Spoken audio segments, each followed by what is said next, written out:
அஸ்ஸலாமு அலைக்கும் வரஹ்மத்துல்லாஹி வபரகாத்துஹு.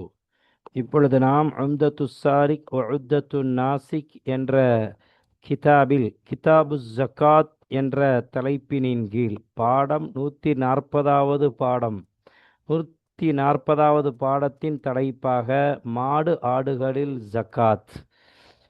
இப்பாடத்திற்குள் இப்பாடத்தினுடைய முன் சுருக்கத்தை இப்பொழுது நாம் காணுவோம்.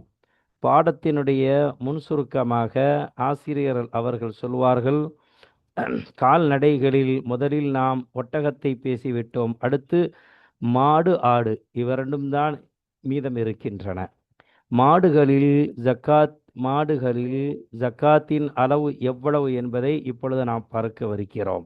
30 மாடுகள் ஒருவரிடம் இருந்தால் 30 மாடுகளிலிருந்து 40 மாடுகள் வரை ஜக்காத் எவ்வளவு என்பதை பாடத்திற்குள் சென்றதற்கு பின்னால் நாம் பார்க்க இருக்கிறோம். ஜக்காத் எவ்வளவு மாடு கடமை என்பதை. அது மாதிரி 41 மாடுகளில் இருந்து 60 மாடு வரை ஒருவரிடம் இருந்தால் அவருக்கு ஜக்காத் எவ்வளவு கொடுக்க வேண்டும் மாட்டிலே என்பதை பற்றி நாம் பார்க்கவிருக்கிறோம். அடுத்ததாக மாட்டில் இவ்வளவுதான் கணக்கு.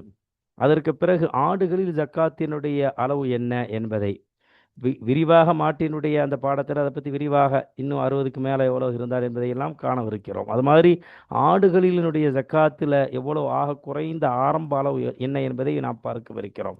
40 ஆடுகள் இருந்தால் 40 ஆடுகளிலிருந்து 120 ஆடுகள் வரை ஒரு ஆடு கொடுத்தால் போதும். 121 ஆடுகளிலிருந்து 200 ஆடுகள் வரை இருந்தால் எவ்வளவு ஆடு கொடுக்க வேண்டும் என்று பாடத்திற்குள் சென்றதற்கு பிறகு நாம் காணவிருக்கிறோம். அதற்கு பிறகு விரிவாக நாம் காணுவோம். அதற்கு பிறகு 201 ஆடுகளிலிருந்து 400 ஆடுகள் வரை இருந்தால் அவரின் மீது ஜக்காத் எவ்வளவு கடமை என்பதை நாம் பார்க்கவிருக்கிறோம். இன்ஷா அல்லாஹ் பாடத்திற்கு சென்றதற்கு பிறகு இதை நாம் விரிவாக காணுவோம். வாருங்கள், இந்த சேவைகள் எவ்வித தொய்யும் இன்றி நடைபெறுவதற்காக துஆ செய்யுங்கள். இன்னும் நமது ரகீப் கல்வி அறக்கட்டளைக்கு ஆதரவு தாருங்கள். அதனுடைய பேங்க் அக்கவுண்ட்ஸ் இப்பொழுது கீழே விளக்கமாக கொடுக்கப்பட்டிருக்கின்றன. நல்லுள்ளம் படைத்தவர்கள், உதவி செய்ய எண்ணம் படைத்தவர்கள் தங்களது ஜக்காத் சதகாக்களை தானங்களை இந்த அக்கவுண்ட்ஸிற்கு அனுப்பி தருமாறும், இன்னும் நமது ரகீப் அறக்கட்டளையின் சார்பாக மார்க்கத்திற்காக வேண்டி நம்முடைய உம்மத்திற்காக வேண்டி பல சேவைகளும் நடைபெற்று வருகின்றன. கியூஆர் ஸ்கேன் வசதியும் இங்கே கோடு கொடுக்கப்பட்டிருக்கின்றன. இதையும் பயன்படுத்தி உங்களுடைய சதகா தானங்களை அனுப்பித்தாருங்கள். நன்மையில் ஒன்று சேருவோம், முந்திக்கொள்வோம் என்ற இந்த வரையறையில் நாம் எல்லாம் அல்லாஹ்வுடைய பிரியத்திற்குரியலாக அல்லாஹ் நம்மை ஆக்கி வைப்பானாக. அவனால் ஒப்புக்கொள்ளப்பட்ட அடியார்களாக நம்மை ஆக்கி வைப்பானாக. மேலும் இந்த சேவை கியாமத் நாரை தொடர அல்லாஹ் தௌஃபீகை தந்தருள்வானாக. படிக்கின்ற கல்வியிலே இம்மையிலும் மறுமையிலும் அதனுடைய பலனை அல்லாஹ் தந்தருள்வானாக. ஆமீன் யா ரப்பல் ஆலமீன். இப்பொழுது நாம் பாடத்திற்குள் பிஸ்மில்லாஹிர் ரஹ்மானிர் ரஹீம். இப்பாடத்தினுடைய முன் சுருக்கத்தை இப்பொழுது நாம் தெரிந்து கொண்டோம். இன்ஷா அல்லாஹ் நமது முசன்னிஃப் ஆசிரியர் அவர்கள் இதிலிருந்து இன்றைய 140வது பாடத்தை துவங்குகிறார்கள். 140வது பாடத்தினுடைய தலைப்பாக நாம பக்கர் மாடு ஆடு ரெண்டிலும் ஜக்காத் என்பதாக நாம் தலைப்பிட்டு இருக்கிறோம். அது சம்பந்தப்பட்ட கணக்கை தான் விரிவாக பாடத்தினுடைய முன்சுருக்கமாக கொடுத்தோம். இந்த ஒல் இக்தியாரு ஃபி ஸுஊதி, இது ஒட்டகையுடைய அந்த விஷயத்தில் கடைசியாக பேசுகிறாங்க. சென்ற பாடத்தில் 139வது பாடத்தில் ஒட்டகையில் எவ்வளோ கடமை எவ்வளோ இருந்தால், அது மாதிரி ஒட்டகையில் ஒட்டகை வந்து 1 வயசு 2 வயசு குட்டி ஒருவருக்கு கடமை. இப்போ 1 வயசு குட்டி தான் இருக்குது என்று சொன்னால் இப்போ அதுக்கு பகரமாக ஜக்காத் கொடுப்பவர் ஆடை கொடுக்கலாம், 20 திரகம் கொடுக்கலாங்கிற அந்த விஷயத்தை சொன்னார். அது சம்பந்தமாக கடைசியாக விஷயத்தை பேசுகிறாங்க. என்னன்னா இந்த வாசகத்திலிருந்து, அதாவது ஒரு அந்தஸ்து இறங்குதல் ஒரு அந்தஸ்து கூடுதல், இந்த 2 விஷயத்திலேயும் உரிமை யாருக்கு இருக்குதுன்னா ஜக்காத்து கொடுப்பவருக்கு இருக்குது அப்படிங்கிறார். முசக்கின்னு சொல்றார். அது மாதிரி ஒஃபில் கனமி ஒத்தராஹிம் லிமன் ஆத்தாஹா, இந்த விஷயத்தில் என்ன சொல்றாரு அப்படின்னா, ஜக்காத் வாங்கக்கூடிய ஏழ்மையானவர் அவருக்கு உரிமை இருக்குது. இவர் பகரமாக ஆட்டை கொடுத்தாரு ஜக்காத்து கொடுப்பவர், அல்லது திரகம் கொடுத்தாரு, அவருக்கு எது இஷ்டமோ அதை வாங்கிக்கலாம். ஏன்னா இனி ஜக்காத் கொடுப்பவருக்கு அது விஷயத்தில் இஷ்டம் இல்லை. ஏன்னா அவர் தானே பகரம் கொடுக்குறாரு ஜக்காத் கொடுப்பவர், அதனால் அது விஷயமாக பேசுகிறார். ஒல் இஹ்தியாரு இன்னும் ஃபி ஸுஊதி ஒன் நுசூலி லில் முசக்கி. அதாவது இஷ்டம் என்பதாகிறது ஒரு படி கூடுதலாக ஆஹ், மாட்டை ஒட்டகையை கொடுக்கிறார் என்று சொன்னால், அது மாதிரி ஒரு படி இறங்கிய அந்த ஒட்டகையை வயதுள்ள குறைந்த வயதின் பக்கம் அவர் கொடுப்பதிலே இஷ்டமாகிறது லில் முசக்கி. யாருக்கு இருக்குதுன்னா ஜக்காத்தை கொடுக்கக்கூடிய அந்த மாலிக் உரிமையாளருக்கு இருக்குது. அடுத்து சொல்றாங்க ஒஃபில் கனமி ஒத்தராஹிமி, இன்னும் ஆட்டிலேயும் திரகமிலேயும் பகரமாக வாங்குவதிலே இஷ்டமாகிறது. இந்த வாவ் இருக்குத, இது அத்துஃபு வல் இஃப்தியார்ல அத்துஃப். அப்ப திரகம் தராஹிம் திரகங்கள் விஷயத்திலேயும் ஆடு சம்பந்தப்பட்ட விஷயத்திலேயும் பகரமாக வாங்கும் விஷயத்திலே அந்த ஜக்காத்தை வாங்குகிற அந்த ஃபகீருக்கு ஏழ்மையானவருக்குத்தான் அதில் இஷ்டம் இருக்குதுன்னு சொல்றார். லிமன் ஆத்தாஹா, ஆட்டிலேயும் திரகத்திலேயும் முசக்கி ஆத்தானா அந்த ஜக்காத்தை கொடுக்கக்கூடிய அந்த மாலிக், அந்த மாலிக் யாருக்கு ஜக்காத்தை கொடுப்பாரோ, ஹானா யாருக்கு மன்கிற மௌசூலுக்கு சிலா, அந்த ஆட்டையோ, அஹாங்கிறது மௌசூல் இதன் பக்கம், சிலா வந்து இதன் பக்கம் மீட்ட வண்டி தான். இதாவது திர்ஹம் தராஹிம், அந்த திர்ஹம் தராஹிமை யாருக்கு அவர் கொடுப்பாரோ, ஆத்தாவுடைய ஃபாயில் எது, மாலிக்.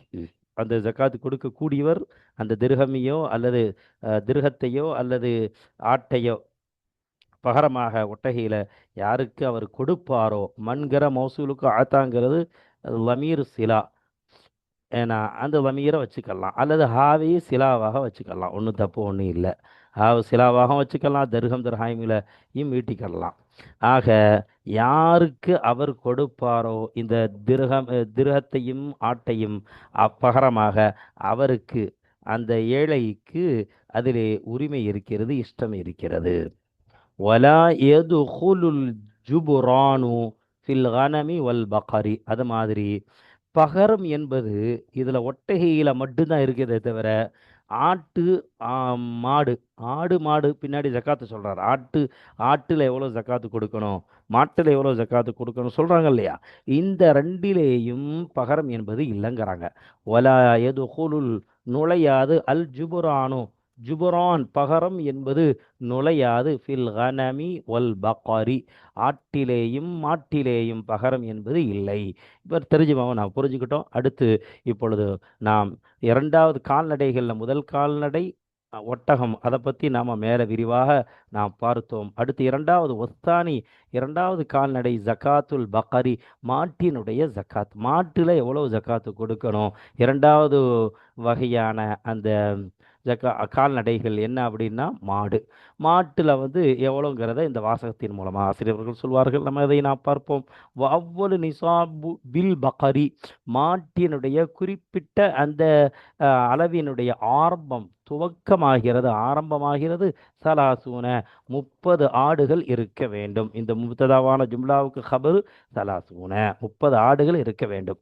ஒரு வருடத்தில் 30 ஆடு, ஒரு வருடம் ஒரு 30 ஆடு அல்ல 30 மாடு. நாம் ஆடு சொல்லி தப்பாக சொல்லியிருந்தா அதை நீங்கள் மன்னிச்சுக்கணும்.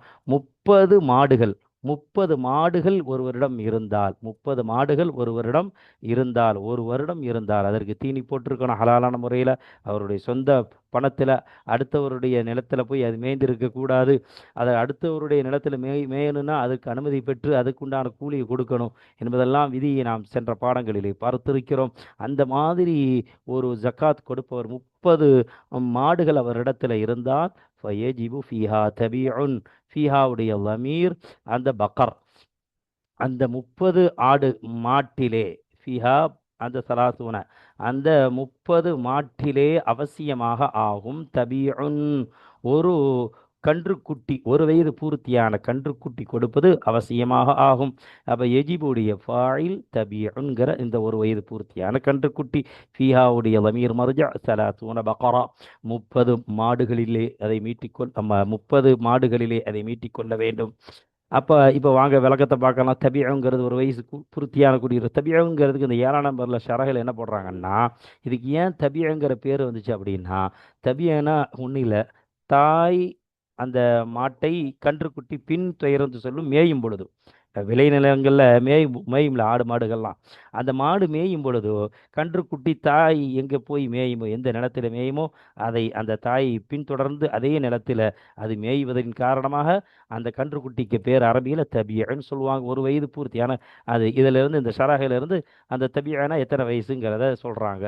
இப்போ பாங்க நம்ம பார்ப்போம். ஒகுவ இன்னும் அந்த மாடாகிறது, அந்த கண்குட்டியாகிற தபியங்கிற அந்த மாட்டு கண்குட்டியாகிறது இப்படிப்பட்ட ஒரு குட்டி லஹுடைய சிலாவுடைய லவீர் மாவின் பக்கம் அந்த கன்று குட்டி இருக்க வேண்டும். சனத்துன் ஒரு வருடம் ஆகியிருக்கும் நிலையில் உள்ள ஒரு குட்டின தபிய. ஓ தகல இன்னும் அந்த கன்று குட்டி புகுந்திருக்கும், நுழைந்திருக்கும். பிஸ்தானியத்தி இரண்டாவது வருடத்தில் இது நுழைந்திருக்கும் என்று விளக்கம் தருகிறார்கள். அடுத்ததாக நாம் தொடர்ந்து இப்பாடத்தை நாம் பார்த்து கொண்டு இருக்கிறோம். இப்போ 30 மாடுகள் இருந்தால் இப்போ ஒரு கன்றுக்குட்டி, ஒரு வயது பூர்த்தியான கன்றுக்குட்டியை கொடுக்க வேண்டும். ஒஃபி அரபீன முசின்னத்துன். அடுத்து வாங்க இந்த வாசகத்திலிருந்து நாம் பார்ப்போம். இன்னும் 40 மாடுகள் ஒரு இடத்தில் இருந்தால் அதிலே அவர் 2 வயது கன்றுக்குட்டியை கொடுப்பது அவசியமாக ஆகும். எஜிபு அந்த எஜிபுல தாலுக்குள்ள வச்சுக்கணும். இந்த வாவை முன்னாடி வந்திருக்கு. ஃபேஜிபு ஃபீஹா ஷாத்துன் ஃபேஜிபு ஃபீஹா தபியான்னு சொன்னோம். அந்த இதில் அந்த ஏஜிபுல அத்துஃப் வச்சுக்கணும். ஒயஜிபுங்கிற முகத்தரான முபாரியான ஃபேலை இதில் வைத்துக்கொள்ள நம்ம முகத்தரில் நம்ம வைத்துக்கொள்ள வேண்டும். அதில் தான் முத்தாலிக் இந்த ஜார் மஜ்ரூர். இன்னும் 40 மாடுகளிலே அவசியமாக ஆகும், கடமையாக ஆகும். முசின்னத்துன் கொழுகொழுத்த 2 வயது கன்று குட்டியை கொடுப்பது அவசியமாக ஆகும். வயஜிபுங்கிற முகத்தரான முதாரியான ஃபிஅலுக்கு இது ஃபாயிலாக இருக்கிறது. இப்போ இந்த முசின்னானா என்ன? அது 2 வயது குட்டி 3 வயதில் நுழைந்து இருக்குதுங்கிற விளக்கத்தை சொல்றாரு. மேலே சொன்ன அந்த கன்று குட்டிக்கு மாதிரி தபியைக்கு மாதிரி இங்கே விளக்கம் சொல்றாங்க. ஓஹிய இன்னும் அந்த முசின்னா என்ற குட்டி ஆகிறது மா இப்படிப்பட்ட ஒரு குட்டி லஹா லஹாவுடைய லமீர் இந்த மாங்கிற மௌசூலின் பக்கம் வச்சுக்க வேண்டியது சிலா அந்த தாங்கிற சிலாவான லமீரை அந்த கன்றுக்குட்டிக்கு இருக்கும் சனத்தானி 2 வயதுகள் இருக்குமே. ஓ தஹலத் இன்னும் அது நுழைந்திருக்கும், புகுந்திருக்கும். ஃபிஸ்தாலிசத்தி 3வது வயதிலே அது புகுந்திருக்குமே. அப்படிப்பட்ட அந்த கன்றுக்குட்டியாக இருக்கும் முசின்னா என்ற அந்த கன்றுக்குட்டி 40 மாடுகள் ஒரு வருடத்தில் இருந்தால் என்பதை நாம் இங்கே பார்த்து கொள்ள வேண்டும். அடுத்து சொல்றாங்க ஒஃபி சித்தீன ஒஃபி சித்தீன இன்னும் 60 மாடுகளிலே ஒயஜீபு ஃபி சித்தீன தபியானி இன்னும் 60 மாடுகள் ஒரு வருடத்தில் இருந்தால் தபியானி. இப்போ என்ன செய்யணும்? 30 30 60 2 கன்று குட்டியை என்ன செய்ய வேண்டும்? ஒரு வயது பூர்த்தியான 2 கன்று குட்டியை அவர் கொடுப்பது அவசியமாக ஆகும். ஒய்ஜிபுங்கிற ஃபேல முகத்தரில் முதாரியான ஃபேல முகத்தரில் வச்சுக்கணும், கடமையாக ஆகும். வஅலா ஹாதா அபதன் இந்த மேல் சொன்ன இந்த முரகாரம் பிரகாரமே இந்த அடிப்படையின் மீதே அபதன் எப்பொழுதுமே ஏஜிபு ஃபி குல்லி சலாசீன தபியுன். அவரே விளக்கம் சொல்றாங்க ஆசிரியர் அவர்கள். இந்த வாசகத்தை படித்தாலே நமக்கு நல்லா புரியும். ஒவ்வொரு 30 மாடுகளிலேயும் அவசியமாக ஆகுங்கிற ஃபேலம் எஜிபுங்கிற ஃபேலம் முகத்தால் வச்சுக்கணும். தபியுன் ஒரு கன்று குட்டி ஒரு வயது பூர்த்தியான. ஒஃபி குல்லி அர்பஈன முசின்னத்துன் அது மாதிரி ஒவ்வொரு 40 மாடுகள் இருந்தால் அவருக்கு ஒரு முசின்னாவான 2 வயது பூர்த்தியான கண்டுக்குட்டி கொடுப்பது அவசியமாக ஆகும். இதையே நாம் ஜாயிதாக்கிட்டு அதிகப்படுத்திட்டே போகலாம். இப்போ ஒரு இடத்துல 80 மாடுகள் இருந்தால் 2 முசின்னா கொடுத்தா போதும். அது மாதிரி 90 மாடுகள் ஒரு இடத்துல இருந்தால் 3 தபிய ஒரு வயது குட்டியை கொடுக்கலாம். 120 மாடுகள் ஒரு இடத்துல இருந்தால் அவர் நினைத்தால் 130 நம்ம இப்படியாகவும் 120 இப்படியாகவும் நம்ம கணக்கு வைக்கலாம். நான் 3 12 அப்போ நான் 4 30 இருக்குது அதில். அதனால் 4 தபியை கொடுக்கலாம். அல்லது இப்படி கூட வச்சுக்கலாம். அதாவது முன்னாங்கு 12 அப்போ 3 முசின்னாவும் கொடுக்கலாம். அந்த மாதிரி ஒரு கணக்கின் பிரகாரம் இதை நாம் அமைத்து கொள்ளலாம். வாருங்கள் பார்ப்போம். இப்போது அடுத்து நாம் ஆடுகளிலே பார்ப்போம். இவ்வளோ நேரம் நம்ம எதில் ஜக்காத்தை பார்த்தங்க? ஒட்டகத்தில் பார்த்தோம், அது மாதிரி மாட்டில் பார்த்துட்டோம் ஜக்காத் எவ்வளோ கொடுக்கணுங்கிறது. இப்போ அத்தாலிசு கால்நடைகளில் 3வது கால்நடை ஜக்காத்துல் கனமி ஆட்டினுடைய ஜக்காத்தாக இருக்கிறது. இப்போ நாம் பார்ப்போம் ஆட்டினுடைய ஜக்காத்தில் ஆரம்ப அளவு எவ்வளவு என்பதை. அவ்வளவு நிசாபில் கனமி ஆட்டினுடைய அந்த குறிப்பிட்ட அளவினுடைய ஆரம்பம் துவக்கம் எவ்வளவு? 40 ஆடுகள் ஒரு இடத்துல இருக்க வேண்டும். அப்படி இருந்தால் ஃபதஜிபு ஃபீஹா ஷாத்துன், அதிலே அந்த 40 ஆட்டிலே, அஹாவுடைய லவீர் மர்ஜ அர்பஉன, 40 ஆட்டிலே கடமையாக ஆகும், அவசியமாக ஆகும், ஷாத்துன் ஒரு ஆடு கொடுப்பது அவசியமாக ஆகும். நம்ம ஏற்கனவே ஷாத்துன் என்று சொன்னால் முன்னாடி விளக்கம் சொல்லியிருக்கிறோம். அதாவது ஒட்டகையில் 5 ஒட்டகை இருந்தால் ஒரு ஆடுன்னு சொல்லி, அந்த ஆடுக்கு இதே விளக்கம் தான் இங்கேயும், அங்கே சொன்ன விளக்கம் தான் இங்கேயும் சொல்கிறாரு. அதாவது வெள்ளாடையும் கொடுக்கலாம், செம்மறி ஆடையும் கொடுக்கலாம். ஆனால் ஒரு வருடம் பூர்த்தியான குட்டிக்கு பேர் செம்மறியாடு. அது அது மாதிரி 2 வயது பூர்த்தியான அந்த வெள்ளாட்டுக்கு பேர் மகசும்பாங்க. அதை தான் சொல்கிறாங்க. ஜதஅத்து லானின் சொல்கிறால பிராக்கெட்டில், இது வர பிராக்கெட்டு தான். அதாவது ஜதஅத்து லானின்னா செம்மறி ஆட்டினுடைய 1 வயது பூர்த்தியான குட்டி, அல்லது சனியத்து மகுசின் 2 வயது பூர்த்தியான வெள்ளாட்டினுடைய, மகுதுனா வெள்ளாட்டினுடைய சனியாங்கிற அந்த 2 வயது 2 வயது பூர்த்தியான ஆட்டுக்குட்டியை ஜக்காத்தாக கொடுப்பது அவசியமாகும். 40 ஆடுகள் ஒருவரிடம் இருந்தால் 2 குட்டியில் எந்த குட்டியினான வெள்ளாடோ செம்மறியாடோ அந்த ஊரில் அந்த நாட்டில் எது பழக்கமோ அதை நம்ம கொடுத்து கொள்ளலாம் என்பதை நாம் புரிந்து கொள்ள வேண்டும். அடுத்து இந்த ஆட்டில் என்னென்னா 100 இல்லை 120 வரை ஒரு ஆடு தான் கொடுக்கணும். இது ஆட்டில் ஸல்லல்லாஹு அலைஹி வஸல்லம் வழிகாட்டுதல் அப்படி. அல்லாஹ் தான் இதனுடைய ரகசியங்களை அறிந்தவன். எண்ணிக்கையில் ஏற்றத்தாழ்வு இருக்குது கணமில், ஆட்டில். அதாவது 120 ஆடுகள் வரை ஒரு வருடம் ஆடுகள் ஒரு வருடத்தில் ஆடுகள் இருந்தால் அவர் ஒரு ஆட்டை கொடுத்தா ஜக்காத்தினுடைய கடமையை நீங்கிறோம். இப்போ 121 200 வரை 2 ஆடுகள் கொடுக்கணுங்கிறத இதன் மூலமாக நமக்கு ஆசிரியர்கள் கோடிட்டு காட்டுகிறார்கள். வாருங்கள் அதை நாம் பார்ப்போம். அதைத்தான் சொல்றாங்க, வயஜிபு ஃபி மிஅத்தின் வயஹதா வஇஸ்ரீன ஷாத்தானி. வயஜிபுங்கிற ஃபிஅல்ல முத்தஅல்லிக் வச்சுக்கணும். இந்த வாவ அத்துஃப அது முகத்தரில் இருக்குது, அது மறைமுகமாக இருக்குது.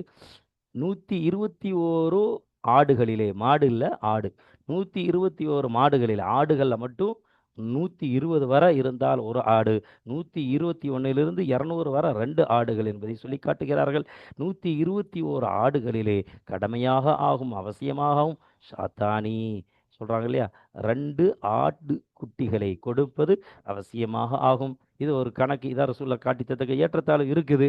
அதை பின்னாடி சொல்றாங்க, இந்த வாசகத்தில் ஏற்றத்தாழ்வு ஆடுகளில் மன்னிக்கப்படும் அப்படிங்கிறதெல்லாம் சொல்றாங்க. ஒஃபி மிஅத்தைனி வவாஹிதத்தின் சலாசு ஷியாஹின், இன்னும் 201 ஆடுகளிலே அவசியமாக ஆகும் 3 ஆடுகள் ஜக்காத்தாக கொடுப்பது 300 வரை என்பதை நினைவில் கொள்ள வேண்டும். அப்போ 300க்கு பிறகு 301 400 வரை 4 ஆடுகள் கொடுக்க வேண்டும். ஒவ்வொரு 100க்கும் ஒவ்வொரு ஆடை ஜக்காத்தில் அந்த 100ங்கிற அடிப்படையில் அதிகரித்து 500 ஆடுகள் இருந்தால் இப்போ 5 ஆடுகள் கொடுக்க வேண்டும் என்று இந்த விதியை சொல்லி காட்டுவார்கள். சராசியாகிங்கிறது மறைமுகமான எஜிபுங்கிற அந்த முகத்தரான முதாரியான ஃபிஅலுக்கு ஃபாயில். ஒஃபி அர்பஅ மிஅத்தின் அர்பஉ ஷியாஹின், இன்னும் 400 ஆடுகளிலே, 400 ஆடுகளிலே வயஜிபுங்கிற ஃபேல் முத்தஅல்லிக், 400 ஆடுகளில் அவசியமாகவும் கடமையாகவும் 4 ஆடுகள் கொடுப்பது கடமையாகும். ஷாத்துக்கு ஜமா ஷியாஹு, அது மாதிரி இங்கேயும் அப்படித்தான். தலாஸ் ஷியாஹின் ஷாத்துக்கு ஜமா ஷியாஹு, அதுங்கிறத புரிந்து கொள்ள வேண்டும். அப்போ இது கடமையாக ஆகும். சும்ம பிறகு ஹாக்கதா அபதன் ஃபி குல்லி மிஅத்தின் ஷாத்துன். இப்போ என்ன சொல்றாங்க அப்படின்னா, இவ்வாறே அபதன் எப்பொழுதுமே, மேல் சொன்ன அந்த அவ்வாறே ஃபி குல்லி மிஅத்தின் சொல்றாங்க இல்லையா, ஃபி குல்லி மிஅத்தின் ஒவ்வொரு 100லேயும் ஷாத்துன் ஒரு ஆடு அவசியமாகும். ஏஜிபு ஃபி குல்லி மிஅத்தின் ஷாத்துங்கிற முதாரியான ஃபிஅலி முகத்தரில் வைத்துக் கொள்ள வேண்டும். ஒவ்வொரு 100 ஆடுகளிலேயும் ஒரு ஆட்டை கொடுப்பது அவசியமாக ஆகும் என்பதை இதன் மூலமாக நமக்கு ஆட்டினுடைய ஜகாத்தை ஆசிரியர் அவர்கள் தெளிவாக சொல்லி காட்டி விட்டார்கள். அடுத்து போவோம் இந்த வாசகத்திற்குள். வஹாதிஹில் அவ்காசு என்ன சொல்றாங்க, வஹாதிஹில் அவ்காசு அல்லதி பைனன் நுஸ்பி அஃபூன் லா ஷைஅ ஃபிஹா. இன்னும் இந்த ஏற்றத்தாழ்வான இந்த ஆடுகளில் உள்ள இந்த எண்ணிக்கை இருக்குத, அதாவது 40 ஆடுகள் இருந்தால் ஒரு ஆடு. 120 ஆடு வகை ஆடு ஒரு வருடத்தில் இருந்தாலும் ஒரு ஆடு தான் சிறந்த எண்ணிக்கையில் ஏற்றத்தாழ்வுகள் இருக்கிறதே. அல்லத்தி எப்படிப்பட்ட எண்ணிக்கையிலுடைய அவுகாஸ்ங்கிறது வக்ஸு உடைய ஜமா தான் அவுகாஸ். வக்ஸ்னா எண்ணிக்கையினுடைய ஏற்றத்தாழ்வுகள் ஆடுகள்ல அத பன்மை இது. அப்ப எண்ணிக்கையில் ஏற்றத்தாழ்வுகள் இருக்கிறதே, இந்த ஏற்றத்தாழ்வுகள் அல்லத்தி எப்படிப்பட்ட எண்ணிக்கையினுடைய ஏற்றத்தாழ்வுகள் பைனன் நுசுபி ஜக்காத்தினுடைய நிசாபுக்கு ஜமா நுசுபு, அது ஜக்காத்தினுடைய குறிப்பிட்ட அந்த அளவுகளில் பன்மையான அர்த்தம் வைக்கணும். நிசாபு குறிப்பிட்ட அளவுன்னு சொல்லி வைக்கக்கூடாது, அளவுகளில். ஏன்னா அளவுகளுக்கு மத்தியில் உள்ள இந்த ஏற்றத்தாழ்வு இருக்கிறதே. அஃப்வுன் மொத்த ஜும்லா சேர்ந்து முப்ததா ஹபர் இதாங்க. அஃப்வுன்கிறது மன்னிக்கப்படும். லா ஷை அஃபிஹா, இது அஃப்வுன்கிற ஹபருக்கு சிஃபத்தா வருது. அதிலே அந்த ஏற்றத்தாழ்வான அந்த எண்ணிக்கையிலே அவுகாஸ், அந்த எண்ணிக்கையிலே யாதொரு குற்றமும் இல்லை, யாதொன்றும் இல்லை, அது மன்னிக்கப்படும் என்று ஆசிரியர் அவர்கள் தெளிவாக அந்த ஏற்றத்தாழ்வுகளை, அந்த ஏற்ற இறக்கத்திற்கு ஏற்றத்தாழ்வுகள் இருந்தாலும் அது குற்றமில்லை, அது மன்னிக்கப்படும் என்று தெளிவாக பேசுவார்கள். அடுத்து நாம் பார்க்கவிருக்கிறோம் ஒமா யன்துஜு மினன் நிசாபி ஃபி அஸ்னாஇல் ஹவுலி யுஸக்கா பிஹவுலி அஸ்லிஹி வ இல்லம் யம்தி அலைஹி ஹவுலுன். இது வரைக்கும் ஒரு மசாலா சொல்றாங்க. அது என்ன மசாலாங்கிறத சுருக்கமாக உங்களுக்கு நான் விளக்கி சொல்லி விடுகிறேன். மாணவர்களே, உங்களுக்கும் பொதுமக்களாகி உங்களுக்கும் என்ன அப்படின்னா, நிசாபினுடைய அளவு உள்ள அந்த குட்டிகள், நிசாப்னா ஆடுகளில் 40 இருக்கணும். 40க்கு மேலே இருந்தால் தான் ஆடுகளில் அந்த கடமையாக ஆகும் ஜக்காத்துங்கிறது. அப்போ அந்த நிசாபினுடைய அளவிலே உதாரணமாக 40 ஆடுகள் வைங்களேன், குறைந்த எண்ணிக்கை. இந்த 40 ஆடுகளில் ஒருவருக்கு என்ன செய்யுதுன்னா, ஒரு ஒரு இடத்துல இருக்குது 40 ஆடுகளும் குட்டி போட்டுருச்சு. 40 ஆடுகளும் என்ன செய்யுதுன்னா இனப்பெருக்குதல், குட்டி போட்டுச்சு. பெண்ணாடாக இருக்குதுன்னு வைங்களேன், குட்டி போட்டுருச்சுன்னு வைங்க. இப்போ என்ன பண்ணுற, பெண்ணாடும் ஆணாடும் கலந்து இருக்குது, குட்டி போட்டுருச்சு, நிறைய ஆடுகள் வந்துருச்சு. 20 ஆணாடு 20 பெண்ணாடு ரெண்டும் சேர்ந்து குட்டியை பெற்றுச்சு. ஆடு நிறைய குட்டி போடும், நமக்கெல்லாம் தெரியும். அதனால் இந்த மாதிரி ஒரு வருடம் பூர்த்தி ஆகிறதுக்கு இடையிலேயே 40 ஆடுகள் குட்டி போட்டு, உதாரணம் 8வது மாதத்தை குட்டி போட்டுச்சு, 12வது மாதத்தில் தாய் ஆட்டை கவனித்து என்ன செய்யணும், நம்ம பெரிய ஆட்டை கவனித்து, தாயாடு ஆணாடு பெரிய பெண்ணாடு அப்போ அது மாதிரி ஆணாடு ரெண்டையும் கவனித்து தான் ஜக்காத்து நம்ம கணக்கிடுவோம்.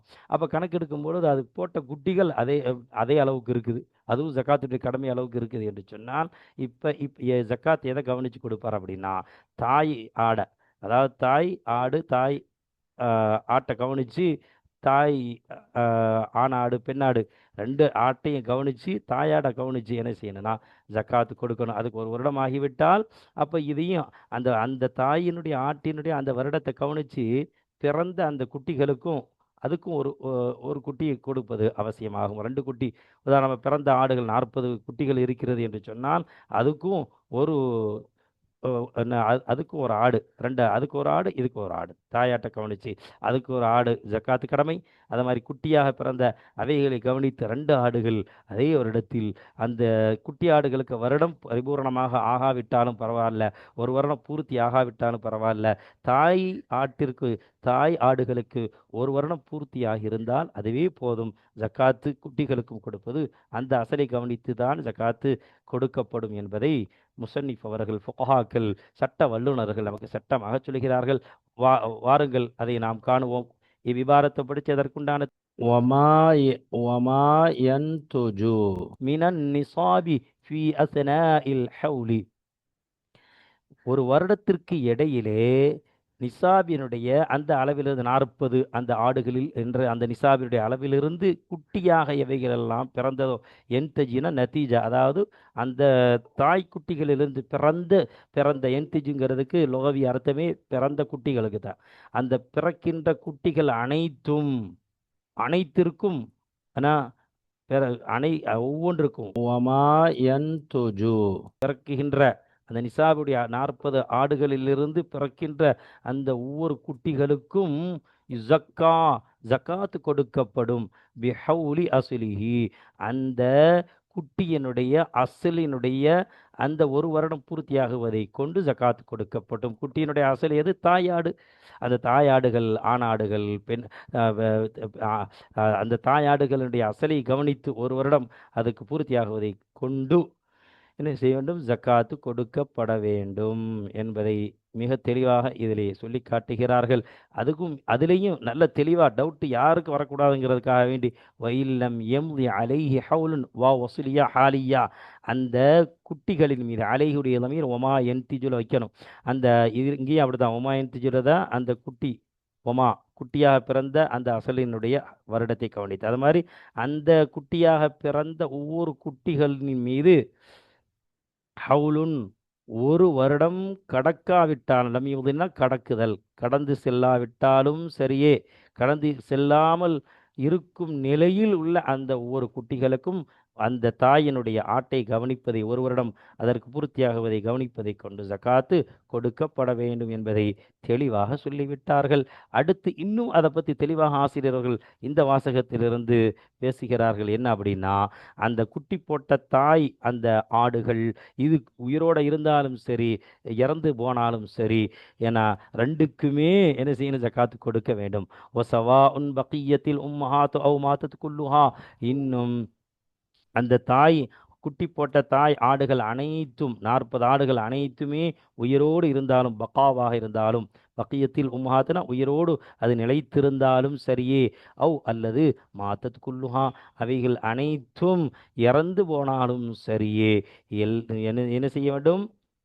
குட்டிகளுக்கும் தாய் இறந்து போனவோ அல்லது இறந்து போனாலோ அல்லது உயிரோடு இருந்தாலோ தாய் ஆட்டிற்கும் சேர்த்து 2 ஆடு ஒரு வருடம் தாய் ஆட்டினுடைய அந்த ஜக்காத்தினுடைய வருடத்தை கவனித்து கொடுக்கப்பட வேண்டும் ஜக்காத் என்பதை இதுவரை தெளிவாக சொல்லிவிட்டார்கள்.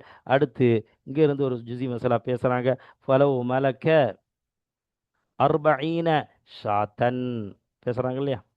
فولدت قبل تمام الحول بشهر 40 ومات الأمهات لزمه شاة للنتاج. இப்போ ஒரு சின்ன ஒரு ஜுசி மசாலா பேசுகிறாங்க. என்ன அப்படின்னா, ஒருவர் 40 ஆடுகள் சொந்தமாக வைத்திருந்தார். 40 ஆடுகளும் ஒரு வருடம் பூர்த்தியாகுவதற்கு முன்பதாக ஒரு மாதத்துக்கு முன்னாடி 11வது மாதத்திலேயே என்ன செஞ்சு 40 குட்டிகள் போட்டுடுச்சு. தாய் ஆடுகள் அனைத்தும் இறந்து போய்விட்டன என்று சொன்னால், இப்போ குட்டிகளுக்கு மட்டும் ஜக்காத்து கொடுத்தா போதும் அப்படிங்கிறத இந்த சவான் பக்கியாத்தில் உமாத்துக்குள்ளுவாங்கிறதுக்கு அந்த மசாலாவுக்கு தெளிவான தீர்வை தர்றாங்க. ஃபலவ் மலக்க, எனவே ஒருவர் அர்பஈன சொந்தமாக வைத்திருந்தால், அர்பஈன ஷாத்தன் ஆடால் 40 ஆடுகளை சொந்தமாக அவருடைய உரிமையிலே அவர் ஆக்கி வைத்திருந்தால், ஃபவலதத் அந்த 40 ஆடுகளும் வலதுத்துடைய ஃபாயில் ஷாத், அதாவது ஷாத்தால் 40 இல்லைங்க, அந்த 40 ஆடுகளும் குட்டி போட்டிருந்தால் கபல தமாமில் ஹவுலி ஒரு வருடம் பூர்த்தியாகுவதற்கு முன்பதாக, பிஷரின் ஒரு வருடம் பூர்த்தியாக, ஒரு வருடத்தில் ஒரு மாசத்தை கொண்டு பூர்த்தியாகுவதற்கு முன்பதாகவே அது குட்டி போட்டிருந்தால், அர்பஈன 40 ஆடுகள் அந்த ஆடு குட்டி போட்டு இருந்தால், ஒமாத் இன்னும் அந்த ஷரத்து சத்தியத்தான ஜும்லா முடியல. ஒமாத்தத்தில் உம்மஹாத்து, இன்னும் தாய் ஆடுகள் அனைத்தும் இறந்திருந்தால், இப்போ ஃபலவு மலக்கிலிருந்து ஒமாத்தத்தில் உம்மஹாத்து வரைக்கும் ஷர்த்தியத்தான ஜும்லா. இப்போ ஜவாபியத்தான ஜும்லாவை சொல்கிறாங்க. லசிமஹூ, அந்த மில்கியத் ஜக்காத்தை சொந்தமாக்கி இந்த 40 ஆடுகளையும் சொந்தமாக்கி வச்சிருக்கிறார் இல்லையா, இந்த சொந்தமாக்கி வைத்த அந்த முஸக்கிக்கு அவசியமாக ஆகும் ஷாத்துன் நதாஜி, குட்டியாக பிறந்த அந்த குட்டிகளுக்கு மட்டும் ஒரு ஆடு ஜக்காத்தை கணக்கிட்டு கொடுப்பது அவசியமாக ஆகும். ஷாத்துங்கிறது லசிமங்கிற அந்த மாதிரியான ஃபேலுக்கு ஃபைல். ஒரு குட்டியை கொடுத்தால் போதும், இறந்து போன குட்டிகளுக்கு ஜக்காத்து தேவையில்லைங்கிறத ஒசவான் பக்கியத்தில் உம்மாத்த குல்லுஹாங்கிற இது அது சட்டங்கிறது வேற. இது ஒரு மாதத்துக்கு மட்டும் இந்த விதிவிலக்கு. அதை ஒரு மாதத்துக்கு முன்னாடி இடையிலேயே 6 மாதத்துலேயே போனாங்கிறத வச்சுக்கணும்.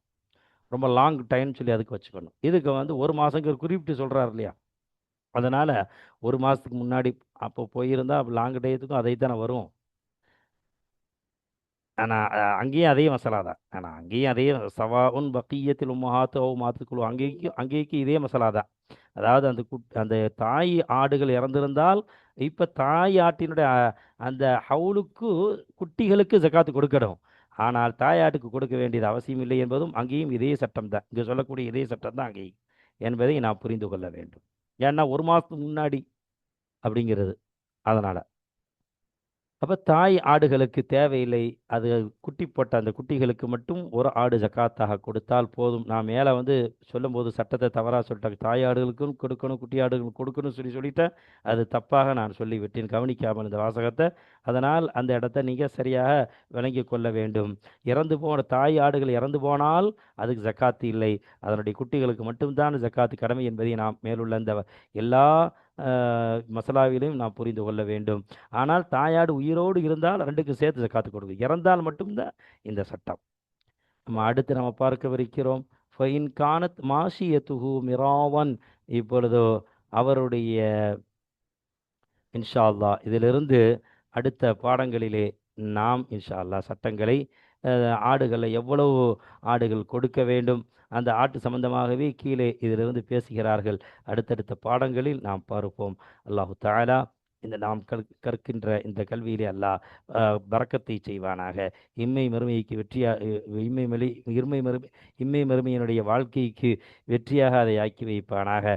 நமக்கு அல்லாஹு தஆலா ஜக்காத் கொடுக்கக்கூடிய அந்த உயர்ந்த பாக்கியத்தை அல்லாஹ் நம் எல்லோருக்கும் தந்தருள்வானாக. முஸ்லிம் உம்மாவை அல்லாஹ் ஏழ்மையிலிருந்து பாதுகாத்திடுவானாக. ஆமீன் யா ரப்பல் ஆலமீன். வல்ஹம்துலில்லாஹி